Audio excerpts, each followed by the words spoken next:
Some of you have come fresh from narrow jail cells. Some of you have come from areas where your quest for freedom left you battered by the storms of persecution and staggered by the winds of police brutality. You have been the veterans of creative suffering. Continue to work with the faith that unearned suffering is redemptive. Go back to Mississippi. Go back to Alabama. Go back to South Carolina. Go back to Georgia. Go back to Louisiana. Go back to the slums and ghettos of our northern cities, knowing that somehow this situation can and will be changed. Let us not wallow in the valley of despair. I say to you today, my friend,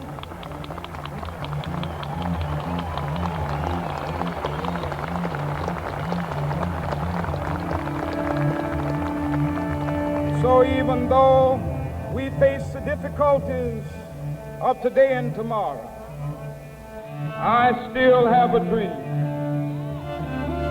It is a dream deeply rooted in the American dream. I have a dream that one day this nation will rise up, live out the true meaning of its creed. We hold these truths to be self-evident, that all men are created equal.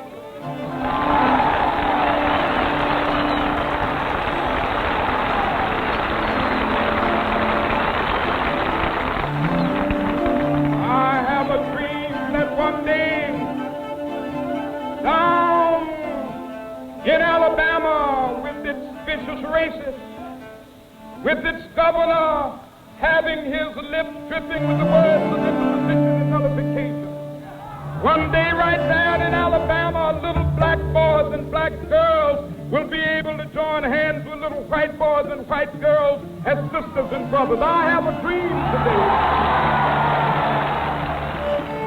With this faith, we will be able to work together, to pray together, to struggle together, to go to jail together, to stand up for freedom together, knowing that we will be free one day.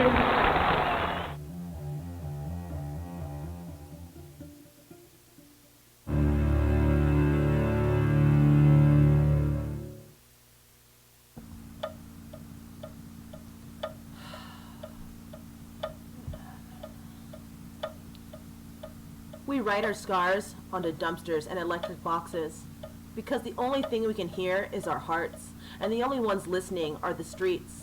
To the blood that breathes through the letters we leave, we try to rise up out of these burning buildings, but instead get buried somewhere beneath. Because I know my life. My life is a high school kid's notebook, that kid that goes back and forth between school and home, stacking the letters and the pictures into sentences that save him. Stacking too close for anyone outside his own imagination to read, because it's through the ink that his heart beats, that his heart breathes. And we all want to just write these notes. Check if you like me, check if you don't, check if you'll date me, check if you won't, because we all wanted the love songs to be true. So let your smile twist, like my heart dancing, precariously on the edge of my fingertips, staining them that same high school kid, licking his thoughts using his Sharpie tip writing. I was here. And none of y'all can write that in that spot that I just wrote it in.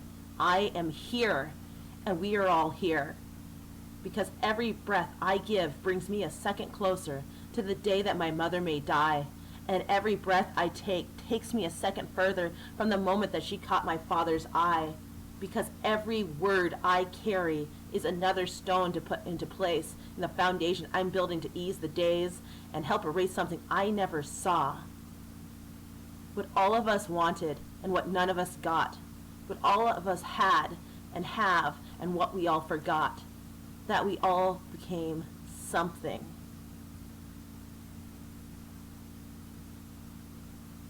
Will it make me something? Will I be something?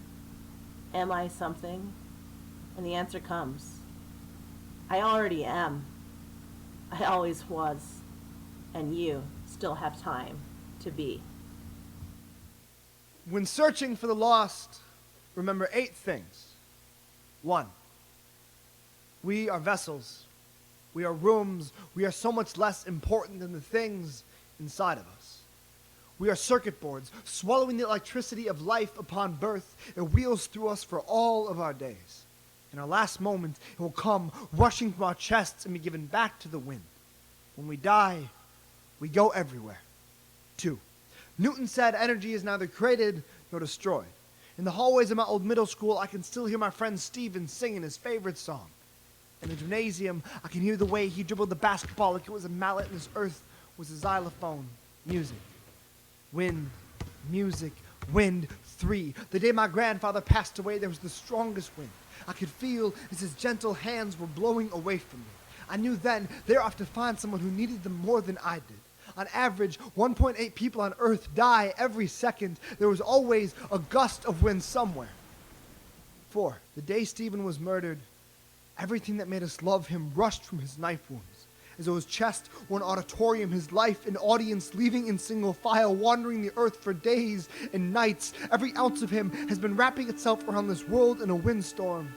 I have been looking for him. 5, our bodies are nothing more than hosts to a collection of brilliant things. When someone dies, I do not weep over the Polaroids or belongings. I begin to look for the life that has left them. I feel out the strongest breeze and take off running. 6, after 9 years, I found Stephen. I passed a basketball court in Boston. The point guard dribbled like he had a stadium roaring through his palms. Wilt Chamberlain pumping through his feet, his hands flashing like x-rays. A crossover wraparound, rewinding turntables cracking open. When I asked him how long he'd been playing, he said 9 years. 7, the theory of 6 degrees of separation was never meant to see how many people we could find. It was a set of directions for how to find the people we have lost. I found your voice, Stephen. Found it in a young boy in Michigan who was always singing, his lungs flapping like sails. I found your smile in Australia, a young girl's teeth shining like the opera house in your neck. I found your one true love come to life on the asphalt of Boston. 8, we are not created or destroyed. We are constantly transferred, shifted, and renewed. Everything we are is given to us. Death does not come when a body is too exhausted to live. Death comes because the brilliance inside of us can only be contained for so long. We do not die. We pass on the life burning through our throats. When you leave me, I will not cry for you. I'll run into the strongest wind I can find and welcome you home.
Who are trying to fit into the social norm like squeezing in last year's prom dress. I know girls who are low-rise, MAC eyeshadow, and binge drinking. I know girls that wonder if they're disaster and sexy enough to fit in. I know girls who are fleeing bombs from the mosques of their skin, playing Russian roulette with death. It's never easy to accept that our bodies are fallible and flawed. But when do we draw the line? When the knife hits the skin, isn't it the same thing as purging? Because we're so obsessed with death. Some women just have more guts than others. The funny thing is women like us don't shoot. We swallow pills, still wanting to be beautiful at the morgue, still proceeding to put on makeup, still hoping that the mortician finds us fuckable and attractive. We might as well be buried with our shoes and handbags and scars. Girls, we flirt with death every time we etch a new tally mark into our skin. I know how to split my wrist to reveal a battlefield too, but the time has come for us to reclaim our bodies. Our bodies deserve more than to be war-torn and collateral, offering this fuckdom as a pathetic means to say, I only know how to exist when I am wanted. Girls like us are hardly ever wanted, you know? We're used up, and we're sad, and drunk, and perpetually waiting by the phone for someone to pick up and tell us that we did good. We did good. I know I am because I said I am. I know I am because I said I am. I know I am because I said I am. My body is home. My body is home. I know I am because I said I am.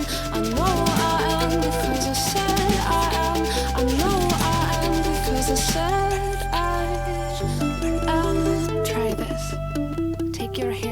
Bumpy love body naked, and remember the first time you touched someone with the sole purpose of learning all of them. Touch them because the light was pretty on them, and the dust and the sunlight danced the way your heart did.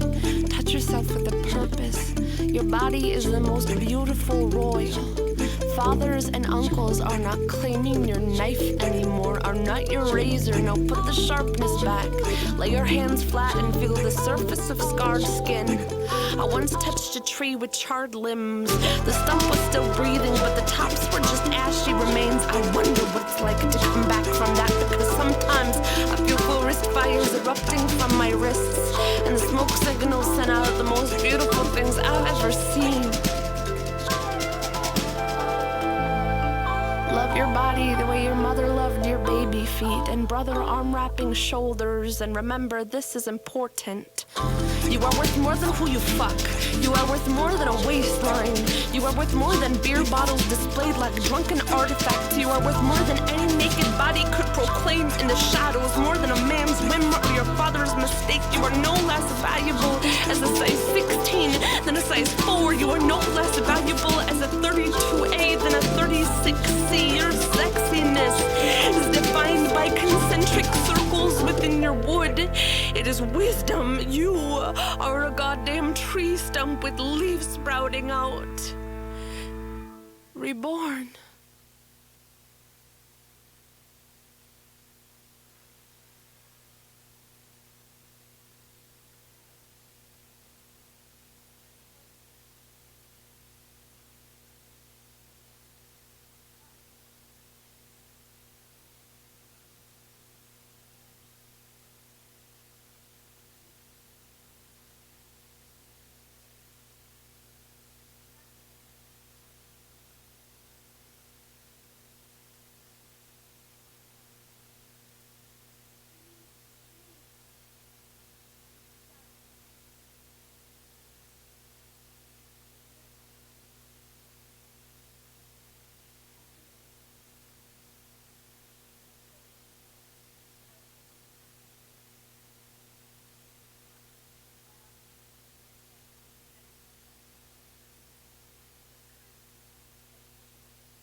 It's been a long and lonely trip, but I'm glad I took it, cause it was well worth it. Got to read a couple books and do some research before I reached my verdict.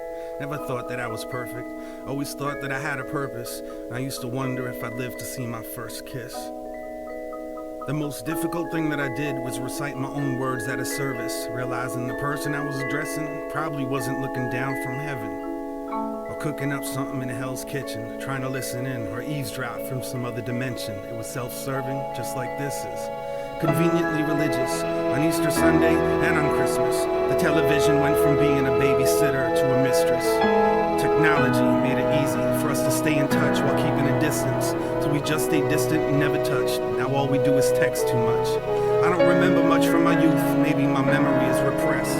Or I just spent too much time wondering if I'd live to have sex. I fell in love for the first time in 4th grade, but I didn't have the courage to talk to her. In 8th grade, I wrote the note and slipped it in somebody else's locker. Considered killing myself because of that. It was a big deal. It was a blown cover. It was over for me. My goose was cooked. Stick a fork in me. The jig is up. Blew my chances. The rest is history. Our future was torn asunder. It became abundantly clear I was only brought here to suffer. At least I didn't include my name. Thankfully, I wrote the whole note in code, and it had 10 layers of Scotch tape safety seal, making it impossible to open. Plus, it was set to self-destruct. Whoever read it probably died laughing. I wonder if they lived long enough to realize what happened. A year later, I came to understand that wasn't love that I was feeling for her. I had someone else to obsess over. I was older. I was very mature. I forged my time signature while practicing my parents' autograph because I was failing math. Disconnected the phone when I thought the teacher would call my home. Checked the mailbox twice a day. At the end of a long dirt road, steamed open a couple envelopes like I was in private detective mode. If you snoop around long enough for something in particular, you're guaranteed to find it. For better or worse, that's how I learned it's best to just keep some things private. It was the best at times.